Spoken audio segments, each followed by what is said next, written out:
নমস্কার। গল্পসঙ্গীর গল্পের আসরে সকল শ্রোতা বন্ধুদের স্বাগত জানাই। আজ আপনাদের শোনাব প্রতিভা বসুর লেখা গল্প মুক্তি।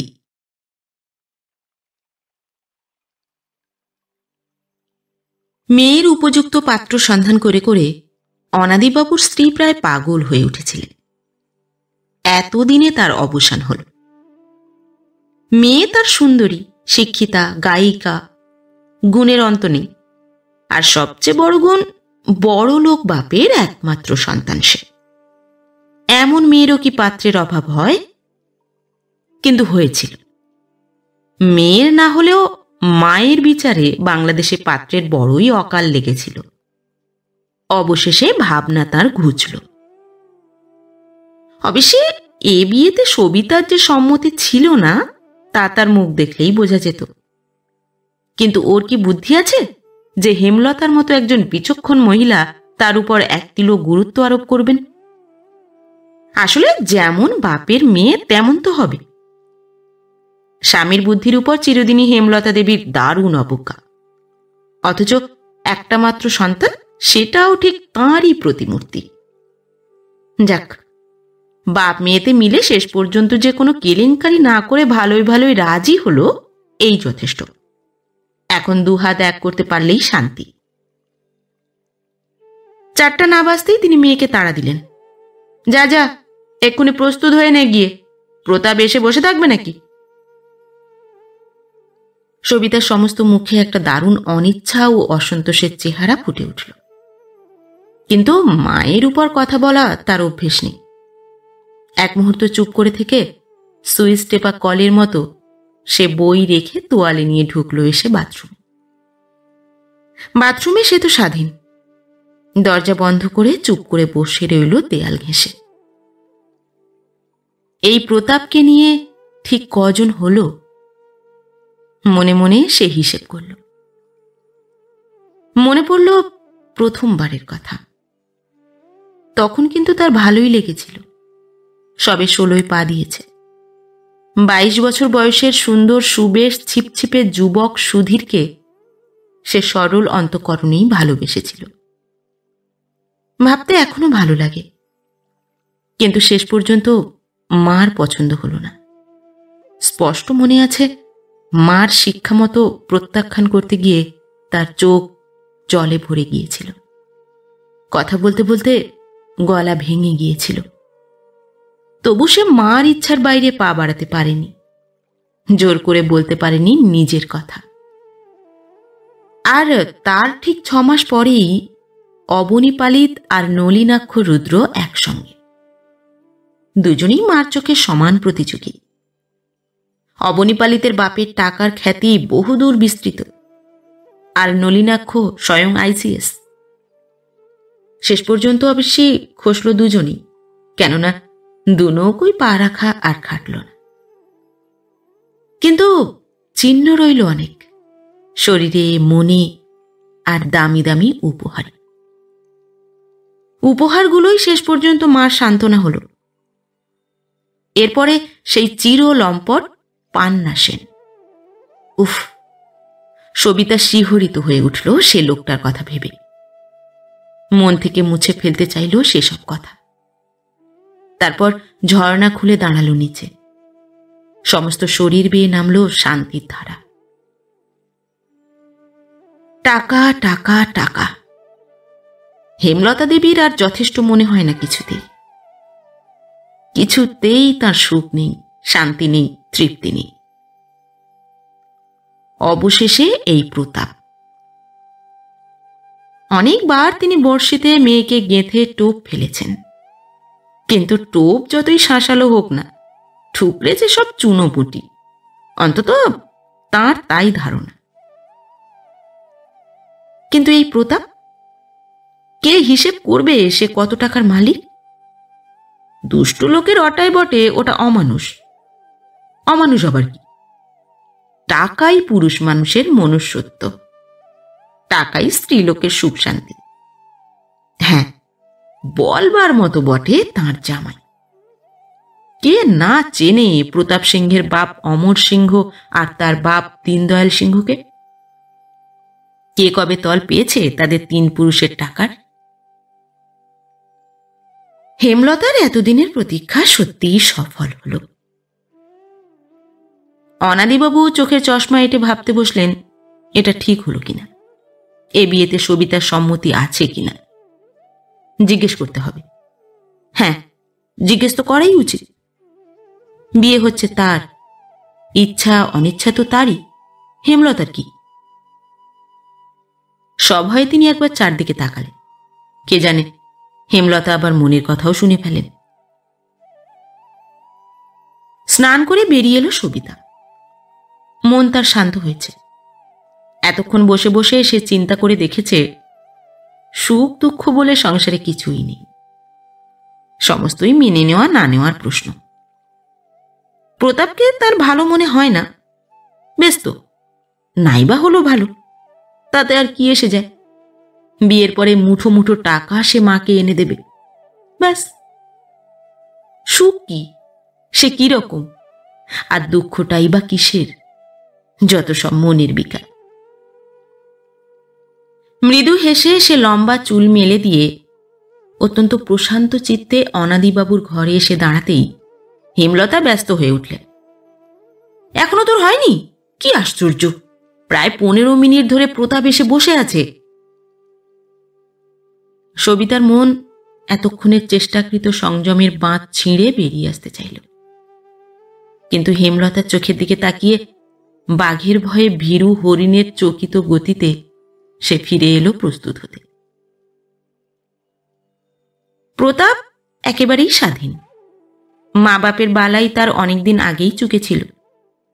এক পিসি বেঁচেছিলেন আপদ হয়ে, তিনিও প্রায় মাস 6 যাবৎ গত হয়েছেন।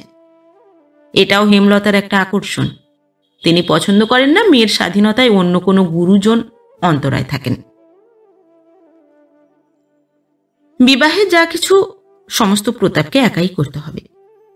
সবিতাকে বলে গিয়েছিল কি কি তার জন্য কিনতে হবে তার একটা লিস্টই করে রাখতে। কথাটা হেমলতার অগোচর ছিল, কাজেই গাড়িতে উঠেই দেখা গেল সবিতা সেটা করেনি। আর প্রতাপের এত তাড়াতাড়ি গাড়ি নিয়ে আসবার কারণই ছিল এটা। একটু বিরক্ত হয়ে বলল, তোমার দেখছি কিছুই মনে থাকে না, স্মরণ শক্তিটা বোধহয় দুর্বল। হেমলতার অসাক্ষাতে সবিতা একটু আধটু স্বাধীন ইচ্ছায় কথা বলতে চেষ্টা করত। অবশ্যই মায়ের প্রভাব সে সর্বদাই অনুভব করত তার ভীরু মনের মধ্যে, আর তার নির্দেশও সে পালন করত যথাযথভাবে। এবং এসব ক্ষেত্রে মনোরঞ্জনের নির্দেশটাই যে মুখ্য সেটাও সে জানত। তবু মাঝে মাঝে মন তার শক্ত খুঁটি আলগা করবার চেষ্টায় ছটফট করে উঠত। এবার প্রতাপ একটু রসিকতার চেষ্টা করে বলল, তবে তো তোমার একটু চিকিৎসার দরকার দেখছি। বলা যায় না, মনে না রাখাটা যদি শেষে এই অভাগার উপর এসে পড়ে। চকিত চোখে তাকালো সে সবিতার মুখের দিকে। সবিতা রসিকতাটা হয়তো হৃদয়ঙ্গম করতে পারল না, অথবা ইচ্ছে করেই অন্য মনস্কতার ভান করে চুপ করে রইল। প্রতাপ বলল, চুপ করে রইলে যে, কি হয়েছে? সবিতা মুখ ফিরিয়ে বলল, কি আবার হবে? কি জানি, তোমার মনের কথা জানবার সৌভাগ্য তো আমার হয়নি কোনোদিন। অত্যন্ত ঘনিষ্ঠ হয়ে এলো সে, চেষ্টা করলো হাত ধরবার। সবিতা তক্ষুনি সরে বসে বলল, আচ্ছা প্রতাপ, কটা দিনই বা আর আছে, এত অধীর হওয়া কি ভালো? অত্যন্ত অসহিষ্ণুভাবে প্রতাপ বলল, এ কথারও কোনো মানে হয় না সবিতা, এরকম নিয়ম মাফিক সাধ্যি থাকাও নেহাত হাস্যকর। কথাটা ঠিক বিদ্রুপের মতো শোনাল। সাধ্যি বলতে সাধারণত যা বোঝায় সত্যিই তো সবিতা তা নয়। এ হাত কি আর কাউকেই সে ছুঁতে দেয়নি? এই শরীরে কি তার অনেক বিষ লুকিয়ে নেই? নাকি এই প্রণয় ভাষণই সে আর কারো মুখ থেকে শোনেনি? অনেক অসংযম, অনেক অন্যায়, যা করা সত্যি উচিত নয়, তাও সে অনেকবার করেছে মায়ের প্রচ্ছন্ন অভিপ্রায়। তবে প্রতাপের বেলাতেই কেন এই হাস্যকর বিতৃষ্ণা? ভাবতে গেলে একমাত্র প্রতাপেরই এসব প্রাপ্য। সে ফাঁকি দেয়নি, সে লাম্পট্য করেনি। সত্যিই তার টাকা আছে, সত্যি মা তাকে নির্বাচন করেছেন, বিয়ে তাদের সত্যিই হবে। কিন্তু তবু কেন ভালো লাগে না? কেন আর ভালো লাগে না এই অভিনয়? সহসা হাসি মুখে সে নিজের হাত প্রতাপের হাতের উপর রেখে বলল, নাও, হলো? কি আছে হাতের মধ্যে বলতে পারো? তুমি বোঝো না? না। আশ্চর্য। প্রতাপ একটু চুপ করে থেকে বললে, আমার এক এক সময় মনে হয় কি জানো, মনে হয় তোমার কোনো উত্তাপই নেই। তুমি যেন কলের মানুষ, কে চাবি টিপলো আর অভ্যেস মতো চলতে লাগলে তুমি। হয়তো সেটাই সত্যি। তবে তবে কি চাও তুমি আমার কাছে? প্রতাপ উত্তেজিত হয়ে তাকালো চোখে চোখে। সবিতার ঠোঁট পর্যন্ত একটা জবাব ঠেলে উঠে আবার বুকের মধ্যে মিলিয়ে গেল। মায়ের দুই চোখ ভেসে উঠল তার চোখে। মনে হলো সে চোখ যেন এক্ষুনি ফেটে যাবে ভৎসনার ভারে। ভয়ে সংকোচে সে এতটুকু হয়ে গেল। ভেবে পেল না প্রতাপের মন রাখবার জন্য এরপর তার কি করা উচিত। হু হু করে ছুটল গাড়ি। প্রতাপ আর একটি কথাও বলল না। তারপর নির্দিষ্ট জুয়েলারির দোকানে এসে গাড়ি থামতেই সে লাফিয়ে নেমে দুম করে বন্ধ করে দিল দরজাটা। সঙ্গে সঙ্গে সবিতার বুকের মধ্যে ধক করে উঠল। প্রতাপ কি রাগ করল? 16 থেকে 23 বছর বয়স পর্যন্ত কত গেল কত এলো সিনেমার ছায়ার মতো। রিলে গাঁথা সব ছবি মনের মধ্যে তার কিলবিল করে ফুটে উঠল। এক একটা সম্পর্ক কত কষ্ট করে গড়ে তুলেছে সে, আর কত সহজে তারা ভেঙেছে। প্রতাপ যদি এখন বিয়ে না করে তবে আবার ভাঙবে। ভাবতেই সবিতার কান্না পেল। না, সে আর কিছু চায় না, চাই এর থেকে মুক্তি। আর সে মুক্তির দূত একমাত্র প্রতাপই তো। প্রতাপই তো তাকে বিয়ে করে মুক্তি দেবে। আর একমাত্র প্রতাপেরই এত টাকা আছে যা তার মায়ের আকাঙ্ক্ষাকেও ছাপিয়ে যায়। ছলছল করে উঠল সবিতার চোখ। বাধা দিল না সে। মোটা মোটা ফোঁটায় গড়িয়ে পড়তে লাগলো দুই গাল বেয়ে। হঠাৎ লজ্জিতভাবে চোখে রুমাল ঘষে হাসবার চেষ্টা করে বলল, হয়ে গেল? প্রতাপ কখন এসে নিঃশব্দে দাঁড়িয়ে আছে গাড়ির দরজা ধরে। একটু পরেই একটা লোক প্রকাণ্ড এক মখমলের কেস এনে উঠিয়ে দিল গাড়ির মধ্যে। তারপর মাথা নিচু করে প্রতাপকে সম্মান জানিয়ে দাঁড়িয়ে রইল গাড়ি না ছাড়া পর্যন্ত। গাড়ি ছাড়তেই সবিতা বলল, প্রতাপ, আমার যেন কেমন স্বভাব, ঝগড়া না করেই পারি না। তাই বলে কি তুমি আমার উপর রাগ করবে? না, রাগ কিসের? সবিতা এবার তার সমস্ত শরীর এলায়িত করে আবদারের সুরে বলল, কখনো তুমি রাগ করতে পারবে না। সঙ্গে সঙ্গে সে প্রতাপের কাঁধে মাথা ছোঁয়াল। দেখো সবিতা, প্রতাপ গম্ভীরভাবে বলল, মেয়েদের সমস্ত ভঙ্গি আমি চিনি। একমাত্র মেয়ে তো তুমিই নও যাকে প্রতাপ সিংহ আজই প্রত্যক্ষ করল। 13 থেকে 33 এই 20 বছর যাবৎ তোমাকে বলাই ভালো কি যে আমি করেছি আর কি যে করিনি তার হিসেব দিতে গেলে একেবারে মহাকাব্য হয়ে দাঁড়াবে। স্ত্রীলোক আমি খুব ভালো করেই চিনি। লজ্জায় অপমানে সবিতার সমস্ত শরীরে আগুনের স্রোত বয়ে গেল। তীক্ষ্ণস্বরে বলল, এসব তাহলে গোপন করেছিলে? প্রতাপ হাসল। দেখো, গোপনতা আমার স্বভাবে নেই। আকারে প্রকারে তোমার মাকে আমি সমস্ত কথাই জানাবার চেষ্টা করেছিলাম, কিন্তু তিনি অত্যন্ত উদার মতের স্ত্রীলোক পুরুষের নৈতিকতা সম্বন্ধে। সবিতা বাইরের দিকে তাকিয়ে রইল। তাই বলছি, প্রতাপ আগের কথা জেদ টেনে বলল, আমার মনে হয় আমার সঙ্গে বিবাহ ব্যাপারে তোমার নিজের ব্যক্তিগত কোনো মতামত তুমি খাটাচ্ছ না। অত্যন্ত শান্তভাবে সবিতা মুখ ফিরিয়ে বলল, এতখানি অগ্রসর হবার আগেই সুবুদ্ধিটা কাজে লাগালে কি ভালো হতো না? অগ্রসর কি? কোনো অন্যায় ব্যবহার আমি তোমার সঙ্গে আজ পর্যন্ত তো করিনি, তা আমি তোমার সঙ্গে করতে পারি না। একটু থেমে বলল, শোনো সবিতা। বলতে বলতে প্রতাপের গলার স্বর হঠাৎ অদ্ভুত বদলে এলো।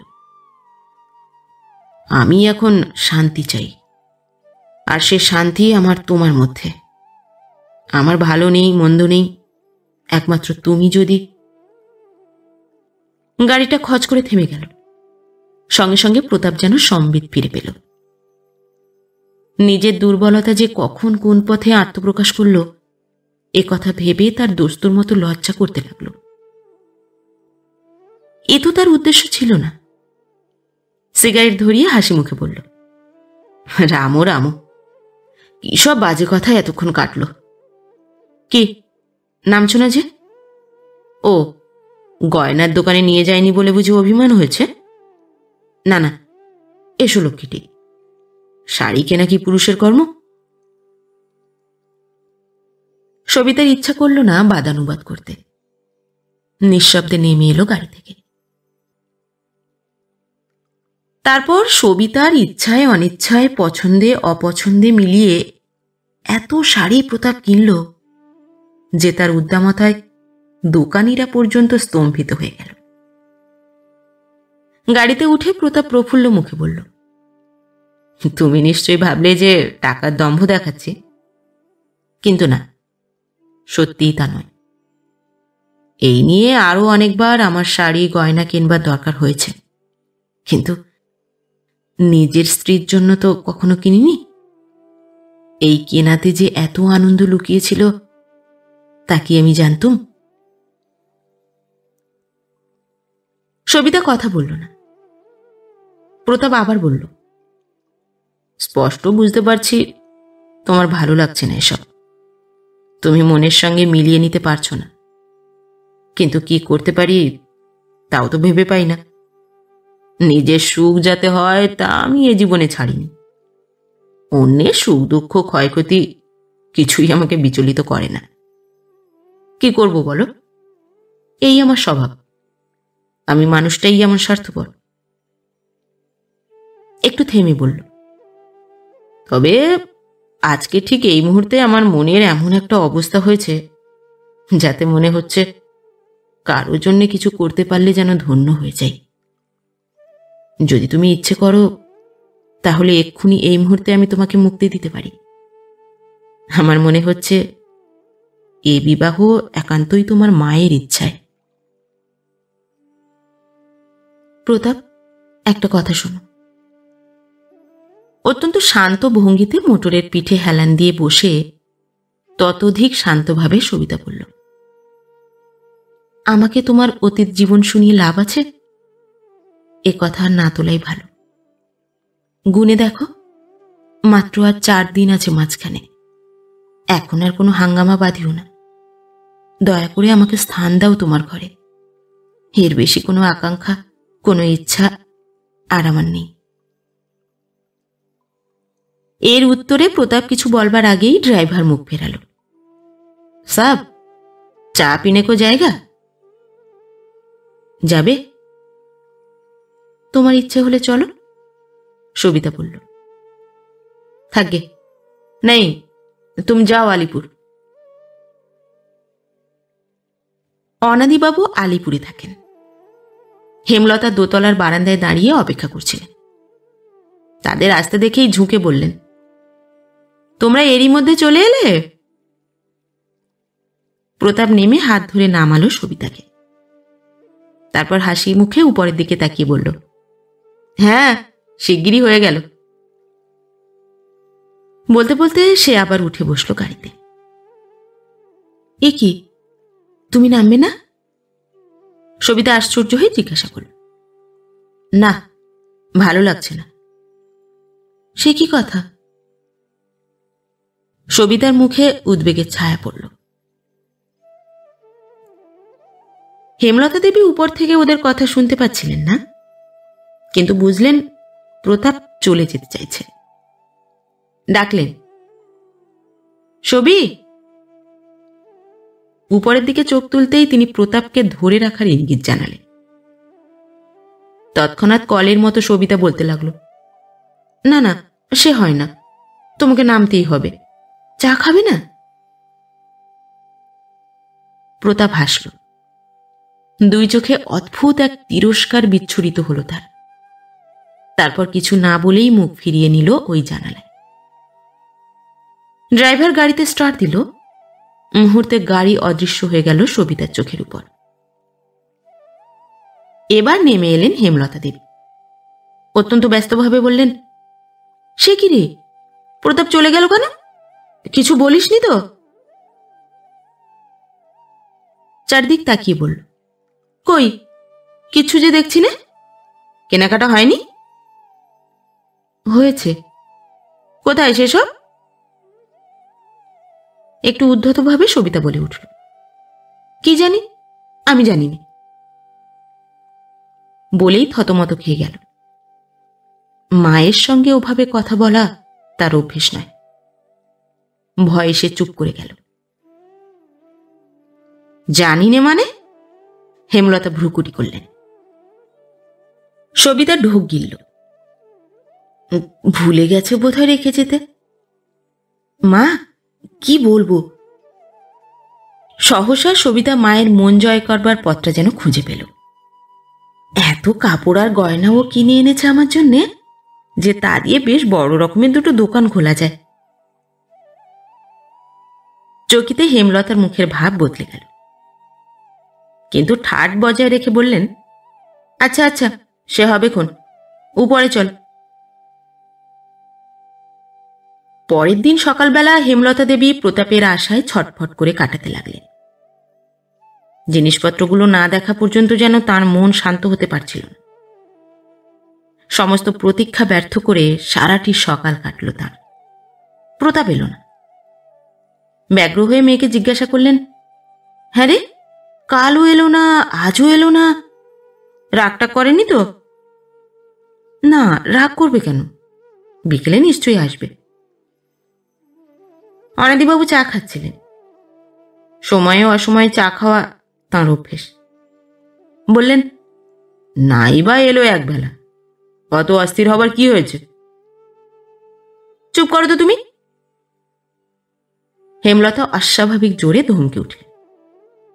মনের বেগটা বেরুবার যেন একটা গতি পেল। শরীরে ডাক্তারি করেই তো চুল পাকিয়েছ, মনস্তত্ত্ব জানো কিছু? খুব মৃদু গলায় অনাদিবাবু বললেন, আমার তো জানি বলেই ধারণা। আর চোখে তিনি তাকালেন স্ত্রীর দিকে।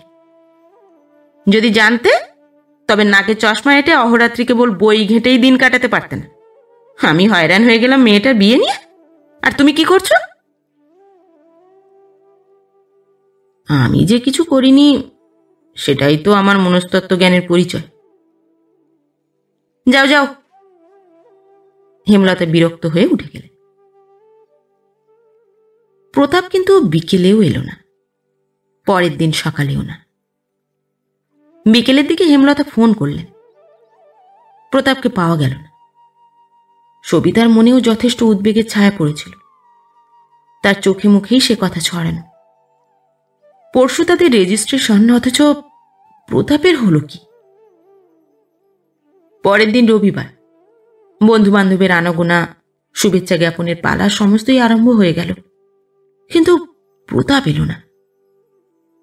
বিয়ে হচ্ছিল খুব ঘটা করি। একমাত্র মেয়ে হেমলতার বিয়ে হচ্ছে রাজপুত্রের সঙ্গে। একথা আত্মীয় স্বজন, বন্ধু বান্ধব, চেনা অচেনা কাউকে বলতেই হেমলতা বাদ দেননি। বাড়িঘর ভরে উঠল কলরবে। অবশেষে অনাদিবাবুও একটু বিচলিত হলেন প্রতাপের অনুপস্থিতিতে। তাঁর জীবনে জ্ঞান তো এমন রবিবার কখনো যায়নি যেদিন তিনি উপাসনা ভুলে অন্য কাজে মন দিয়েছেন। কিন্তু সেদিন তার ব্যাঘাত হল। তিনি মন্দিরে না গিয়ে গেলেন খিদিরপুরে প্রতাপের বাড়ি। বিরাট বাড়ি, কোথা দিয়ে যে কোনখানে ঢুকবেন যেন দিশে পেলেন না। কন্যা আর স্ত্রীর কাছেই এ বাড়ি পরিচিত, তাঁর অভিযানেই প্রথম। কিন্তু কোথায় প্রতাপ? আমলা, গোমস্তা, দাসদাসী, দারোয়ান, সেপাই, কুকুর, কাকাতুয়া, বাড়িটি যেন একটি প্রকাণ্ড চিড়িয়াখানা। নানা জনে নানা কথা বলে তাকে বিদায় দিলেন, কিন্তু কোথায় গেলে প্রতাপকে পাওয়া যায় সেটাই জানা গেল না। হতাশ হয়ে তিনি বাড়ি ফিরে এলেন। এদিকে গর্জাতে লাগলেন হেমলতা, দেব, ওকে নিশ্চয়ই জেলে দেব, স্কাউন্ড্রেল হতভাগা। মেয়ের উপরও তাঁর রাগ কম হল না। অপদার্থ মেয়েটাই নষ্টের গোড়া। তাঁর অনুপস্থিতিতে কি বলেছে কি করেছে কে জানে, বাপেরই তো মেয়ে। গনগন করতে করতে তিনি এলেন মেয়ের ঘরে। সবিতা চুপ করে বসেছিল জানালার পাশে। উদ্বেগে, উৎকণ্ঠায়, লজ্জায়, ঘৃণায় ইচ্ছে করছিল তার মরে যেতে। ভয়ে সে তাকাতে পারল না মায়ের চোখের দিকে। মাথা নিচু করে নিঃশব্দে বসে রইল। সবি, সত্যি কথা বল, তুই সেদিন কি বলেছিস প্রতাপকে? সেই যে প্রতাপ ওকে নামিয়ে জিনিসপত্র না রেখে চলে গেল, সেই থেকে হেমলতার মনে কন্যার নির্বুদ্ধিতা সম্বন্ধে এক বিষম সন্দেহ আলোড়িত হচ্ছিল। তিনি তার সেন দৃষ্টিতে এটা খুব লক্ষ্য করতেন যে প্রতাপের যে কোনো তুচ্ছতম প্রণয় ভঙ্গিতেও সবিতার মুখে অপরিসীম বিরক্তি ফুটে উঠত। মায়ের জেরায় সবিতা বিব্রত হয়ে উঠল। ক্ষীণ গলায় বললে, কিছুই তো বলিনি মা। নিশ্চয়ই বলেছ। মার স্বর চড়ে উঠল। তোমাকে আমি চিনি না? সবটাতে তোমার মান যায়, সব জায়গায় তোমার সুনীতি। পুরুষ মানুষকে বিয়ে করতে হলে একটু প্রশ্রয় দিতেই হয়। সবিতার কান পুড়ে গেল। মার কি বলবেন এরপর? মা, চুপ করো, চুপ করো। সবিতা দুই হাতে মুখ ঢেকে ফেলল। রাত্রিতে অনাদিবাবু চিন্তিত মুখে পায়চারি করছিলেন আর ভাবছিলেন কি করা উচিত। কিমনো গায়ে জড়িয়ে সবিতা ঘরে এলো। অনেকক্ষণ আগেই ও শুতে গিয়েছিল। ওকে দেখে অনাদিবাবু পায়চারি থামিয়ে বললেন, তুই ঘুমোসনি মা? না বাবা। যা যা, রাত করিস নে। অনাদিবাবু আবার হাঁটতে লাগলেন। সবিতা মায়ের দিকে তাকালো, বলল, মা, আমার জন্যই তোমাদের যত কষ্ট। হেমলতা জবাব দিলেন না। অনাদিবাবু আবার বললেন, যা মা, রাত করিস নে, আমি এক্ষুনি আলো নিভিয়ে শুয়ে পড়ব। তিনি টেবিলের ধারে এগিয়ে খুঁজতে লাগলেন চশমার খাপটা। কাগজপত্রে স্তূপ করা টেবিল। নিজের অগোছালো স্বভাবের জন্য বিরক্ত হলেন। দুই হাতে আবোল তাবোল কাগজ সরাতে সরাতে হঠাৎ একখানা খামে ভরা চিঠির উপরকার হাতের লেখা দেখে তার চোখ নিবদ্ধ হল। চিঠিখানা বিকেলের ডাকে এসেছে। চাকরা রেখে গিয়েছিল অভ্যাস মতো চাপা দিয়ে, কিন্তু চোখে পড়েনি অনাদিবাবুর। কিংবা কোনো কাগজ খুঁজতে গিয়ে কার তলায় এটাকে তিনি ফেলেছিলেন তার ঠিক নেই। ফস করে খুলে ফেললেন চিঠির মুখ। শ্রীচরণেশু, বিশেষ কোনো কারণে আমি এ দুদিন কলকাতার বাইরে যেতে বাধ্য হয়েছিলাম। আজ এইমাত্র এলাম। এ দুদিন নাওয়া খাওয়ার সময়ও আমার ছিল না, তাই খবর দিতে পারিনি। আসবার আগে আমি ড্রাইভারকে বলে এসেছিলাম আপনার কন্যার জন্য যেসব সামান্য জিনিসপত্র কেনবার সৌভাগ্য আমার হয়েছিল তা পৌঁছে দিতে। ড্রাইভার আমার 5 বছরের বিশ্বস্ত লোক, কিন্তু এসে জানলাম জিনিসপত্র নিয়ে সে ফেরার হয়েছে। 1,500 টাকার গহনা আর 100-500 টাকার শাড়ি সেখানে ছিল। যাই হোক, যা গেছে তা গেছে। ভবিষ্যতে আপনাদের দয়ায় যে মূল্য আমি পাবো বলে আশা করছি, তার আনন্দের কাছে এ জিনিস কেন, আমার সমস্ত জীবনও অতি তুচ্ছ। তবে আমার মতো দুর্ভাগার অদৃষ্টে বিধাতার এত আশীর্বাদ হয়তো নেই। আজকে আমি যে সত্যের মুখোমুখি এসে দাঁড়িয়েছি, তার মধ্যে কোনো ছলনা, কোনো আড়াল রেখে আমি আর শান্তি পাচ্ছি না। পাপ পুণ্য জানি নে, তবে আজ মনে হচ্ছে এ কথা স্বীকার না করলে অন্যায় হবে যে আপনারা আমাকে যা ভেবে কন্যার যোগ্য বিবেচনা করেছেন, আমি তা নই। এমনকি আমার বাড়িটি পর্যন্ত এখন দেনার দায়ে বাঁধা।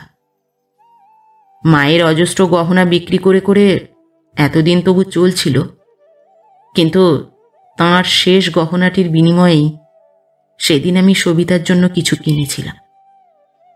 এ গহনাটি আমার মায়ের একান্ত সাধের ছিল। এটি তিনি তাঁর পুত্রবধূর জন্যই সযত্নে তুলে রেখেছিলেন। আমি তাঁর সেই অন্তিম ইচ্ছাই পূরণ করতে চেয়েছিলাম। বাকি আরো 5,000 টাকা ছিল তা থেকে। সে টাকা আমি সবিতাকে দিলুম। যদি আমাকে আপনারা ত্যাগ করেন, তবুও এ সামান্য টাকাটা গ্রহণ করে আমাকে চিরবাধিত করবেন। আপনি মহৎ, আপনি আমাকে দয়া করুন, ক্ষমা করুন। আপনার দয়ার উপর নির্ভর করছে আমার সমস্ত জীবন। হতভাগ্য প্রতাপ। চিঠি পড়া শেষ করে অনাদিবাবু কতক্ষণ স্থির হয়ে রইলেন। তারপর যেন ভেঙে দুখানা হয়ে বসে পড়লেন চেয়ারের উপর। হেমলতা এতক্ষণ ভদ্রতা করে ধৈর্য ধরেছিলেন। ভদ্র হবার একটা ভান ছিল তাঁর। এবার প্রায় ছোঁ মেরে স্বামীর শিথিল হাত থেকে টেনে নিলেন চিঠিটা। চোখের দৃষ্টি প্রখর করে ঊর্ধ্বশ্বাসে পড়তে লাগলেন।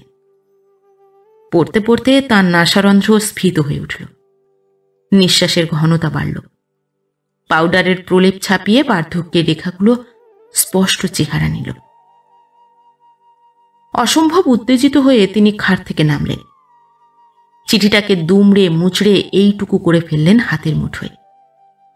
বেগে হেঁটে গেলেন দরজার কাছে। মনে হলো অপরাধীকে বুঝি এক্ষুনি খুন করতে বেরিয়ে যাবেন। কিন্তু ফিরলেন। ঘরের মাঝামাঝি এসে স্তম্ভিত ভঙ্গিতে দাঁড়িয়ে থাকা মেয়ের মুখোমুখি দাঁড়ালেন স্থির হয়ে। ডেলা পাকানো চিঠিটা ছুঁড়ে মারলেন তার দিকে। বোধহয় মেয়ের উপরই এক বিজাতীয় ক্রোধে ফেটে গেলেন তিনি। সবিতা চিঠিটা কুড়িয়ে নিয়ে 1 পা 2 পা করে আস্তে আস্তে বেরিয়ে এলো ঘর থেকে। হেমলতা নিজেকে আছড়ে ফেললেন বিছানায়। আশাভঙ্গের দুঃখে ব্যর্থতায় ফুলে ফুলে উঠতে লাগলেন রাগে আর কান্নায়। খসখসে গলায় বলতে লাগলেন, স্কাউন্ড্রেল, ঠক, প্রবঞ্চক, প্রতারক, মিথ্যাবাদী। আমি দেখে নেব, আমি কেস করব, আমি হাজতে দেব তোকে। গলা তাঁর কেঁপে কেঁপে ক্রমশই উঁচু পর্দায় উঠতে লাগল। ততক্ষণে নিজের ঘরে এসে চিঠিটা আদ্যপান্থ 2 বার করে পড়ল সবিতা। শেষে চুপ করে দাঁড়িয়ে রইল জানালা ধরে। প্রতাপের অনেক দিনের অনেক কথার, অনেক ব্যবহারের অনেক অর্থ যেন মুহূর্তে উদ্ঘাটিত হয়ে গেল তার কাছে। নিজের মনের বিতৃষ্ণা মিশিয়ে যে প্রতাপকে এই 3 মাস ধরে দেখেছিল সে, আজকের প্রতাপের সঙ্গে যেন আর মিলল না তার। মনে করতে পারল না একদিন এতটুকু অশালীন ব্যবহার সে পেয়েছে কিনা তার কাছ থেকে, যার জন্যে সর্বদাই সবিতা শঙ্কিত থেকেছে, বিরক্ত থেকেছে। বরং সবিতাই কোনো কোনো দিন মায়ের প্রচ্ছন্ন অভিপ্রায়ে এমন সব ভঙ্গি করেছে যার একমাত্র জবাব ছিল তাকেই প্রতাপের ভেঙে চুরে দুমড়ে মুচড়ে সমস্ত শরীরে অসুচি করে দেওয়া। কিন্তু প্রতাপ নিঃশব্দে উঠে চলে গেছে তাদের নির্জন ড্রয়িং রুম থেকে। যে ড্রয়িং রুমের দরজা ভেজানো থেকেছে, যে ড্রয়িং রুমের তৃতীয় ব্যক্তিকে ঢুকতে না দিয়ে আড়ালে আড়ি পেতে থেকেছেন হেমলতা। সহসা একটা অনির্দেশ্য মমতায়, ভালোবাসায়, করুণায় হৃদয়টা কানায় কানায় ভরে উঠল। মনে পড়ল প্রতাপের মুখ। সে মুখ চোখে দেখে কোনোদিন এত সুন্দর মনে হয়নি সবিতার। আজ ভেবে দেখল অন্তরে যা অঙ্কিত আছে তার কোনো তুলনা নেই। কিন্তু সেই মানুষকে তো আর কখনো দেখতে পাবে না সে, কখনো না, কোনো দিন না। আর কোনোদিন হেমলতা দরজা খুলে দেবেন না তাকে। তবে তবে কি হবে? আবার কি অন্য কেউ আসবে? আবার চলবে অভিনয়? আবার নতুন করে বালির বাঁধ? না না, অসম্ভব, অসম্ভব। আলো নিভিয়ে শুতে গিয়েও শরীরে মনে অস্থির হয়ে সবিতা উঠে দাঁড়াল। পা দুটো যেন শক্ত হয়ে গেঁথে গেল মাটিতে। কিন্তু এ পা তাকে তুলতেই হবে এখান থেকে, হেমলতার বাড়ি থেকে। এই চার দেওয়ালের দম বন্ধ করা কুৎসিত ঘৃণিত আবহাওয়া থেকে মুক্তি চাই, মুক্তি। একান্ত অশান্ত পদক্ষেপে তারপর কখন সে দরজা খুলে বেরিয়ে এলো রাত 10টার জনহীন পথে, কেউ জানতে পারল না, নিজেও বুঝতে পারল না। রাত্রির দিকে তাকিয়ে একটু থমকাল। কিন্তু ভয় কি? এই তো আকাশের তলা, বাতাসের গান। আর তারপর আলিপুর থেকে খিদিরপুর আর কতটুকু পথ?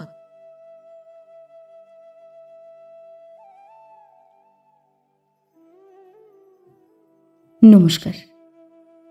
পরবর্তী গল্প নিয়ে খুব শিগগির ফিরে আসছি।